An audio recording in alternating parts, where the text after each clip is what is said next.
Welcome to the Gunpla Network. I'm Murdoch, and this is 5 Minute Mecha, where I've got 5 minutes to give you the rundown on a mech.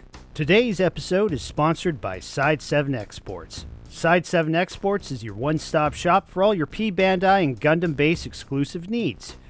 When placing your order with Side 7, don't forget to use the promo code Gunpla Network 10 to get 10% off your entire order. Now back to the episode. Today, we're looking at the MSN-06S-2 Sinanju Stein. But because of this machine's interesting history, we're going to start with the original, the MSN-06 Sinanju Stein. The original Sinanju Stein was developed using the performance and combat data of both the Sazabi and the new Gundam shortly after the Second Neo-Zeon War. The entire purpose of the machine was to get a better feel of what cycle frame could actually do when used as a primary material for the movable frame. Not to leave the science experiment incomplete, they also installed a Psychomu system, ooh, space magic, and what they called the Intention Automatic System, which is a fancy name for a brainwave interface between the pilot and all that psycho frame. It also possesses a lot of high power and gimbaled thrusters on both its legs and its backpack, made to see if Anaheim could actually find the stress limits of the psycho frame. This machine had enough raw acceleration that it could actually kill its pilot through sheer G-forces. This means this thing could potentially hit 7 to 10 Gs of sustained thrust. This mobile suit is fast. It would be deemed a defective machine to normal type humans, but it was very clearly a design exclusively for new type pilots. The Stein would be used as the basis for the development, if you can really call it that in one case, of 2 mobile suit lines. The Sinanju. Hey, point. And the RX-Zeros. Come on. I'm not doing anything difficult there. Hands. There. As to how the only 2 manufactured Steins got into the hands of the sleeves, well, Anaheim Electronics playing both sides and showing just how corrupt it is at the top, thanks to Cardius Vist's spoiled top executive brat family. Oops. Did I say that out loud? Well, there goes my career. In a properly shady backroom deal, the Neo-Zeon sleeves stole them. The truth is, Anaheim was giving the Sinanju Stein paired to the sleeves anyway. The robbery was just a nice misdirection to keep their hands clean. Because of course.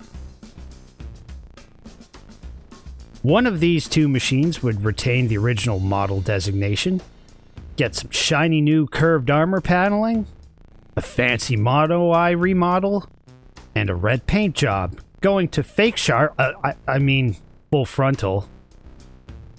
Nobody cares about that guy anymore. And the other, the one we're interested in today, it would get some bougie Neo-Zeon branding, but remained largely unchanged. This second Stein, or Stein, depending on how German you want to go with it, given the model designation of -2, would be assigned to probably one of the more bonkers pilots we've seen in the early Universal Century. Zoltan Akkanen. No, really, this guy's lost just about all his marbles, okay? He's literally the answer to what if you took Detective Comics' Joker and put him into a Gundam franchise. Like, just... Okay, back on track.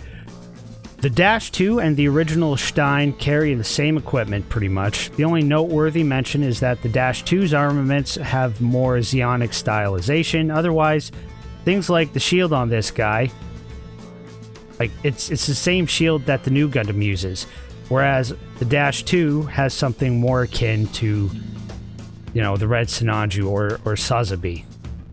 So let's start there. The shield. The original Stein literally uses a recolored new Gundam shield, complete with the beam cannon and 4 missiles on launch rails if needed. The Dash 2's shield has a built-in grenade launcher, which can be also undermounted, or rather under-barrel mounted, to its beam rifle. So, speaking of the beam rifle, it's actually known as the high beam rifle. It's literally the same gun as the Sinanju's, okay? Literally the only difference is there's more furniture and jacketing to it. It can still under-barrel mount that grenade launcher we just talked about, or the Sinanju bazooka. Like, it's the same gun, it's just got extra prettiness to it. They made it look clean. No Sinanju would be complete without their funky beam axes.